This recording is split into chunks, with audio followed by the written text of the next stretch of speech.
ओ काका, ओ काकू, काय झालं तुम्हाला? झालेलं आहे, स्लिप डिस्क झालेला आहे, म्हणून तुम्ही काय करतो, ऑपरेशन करण्यासाठी बद्दल विचार करायले.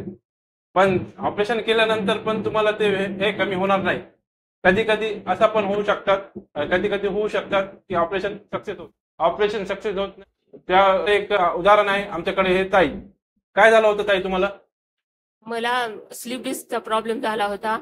नस दबली होती त्याच्यामुळे माझी खूप खूप कंबर दुखायची, हातापायाला मुंग्या हा, येत होत्या, पाय जड पडले होते. कधीपासून होता हे त्रास?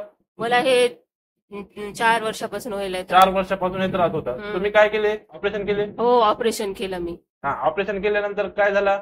माझं ऑपरेशन केल्यावर त्रास कमी झाला होता, हा. पण 1 वर्षानंतर पुन्हा पुन्हा वाढला. वाढला ते हा, त्रास. तर आपण काय ऑपरेशन केले का इकडे? नाही नाही केलं नाही. काय केले नाही. नाही. आणि आपला जो उपचार होता किती दिवसाचा होता?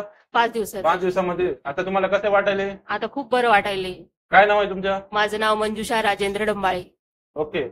तर तुम्हाला 5 दिवसामध्ये किती पर्सेंटेज मध्ये तुम्ही सांगणार आहे, मला टक्केवारीमध्ये? मला 80% मला वाटायले माझं बरं झाले. काय काय तुम्हाला बदलाव झाला तुमच्या शरीरामध्ये? शरीरामध्ये मला म्हणजे बॉडी अशी रिलॅक्स झाल्यावानी वाटली, नसा थोड्या हा. मोकळ्या झाल्यावानी वाटल्या. पुन्हा माझे गुडघे दुखत होते, ते गुडघे पण असे खूप आवाज करत होते, ते कमी झाल्यावानी वाटायले मला. पायऱ्या चढताना मला खूप त्रास होता, ते आता कमी झाल्यावानी वाटायले. आता लोकांना काय सांगणार आहे तुम्ही, असेच पेशंट आहे तर? हा, तर मग मी सांगेन पेशंटला की ऑपरेशन पेक्षा ही थेरपी खूप छान आहे. हा. थेरपीनं खूप फायदा झालेला आहे आणि याच्यामध्ये पैसे पण वाचले, कारण ऑपरेशन मध्ये खूप जास्त पैसा खर्च झाला, हा. पण तरी मला फायदा झाला नाही. पण ह्या थेरपीनं मला खूप फायदा झालेला आहे.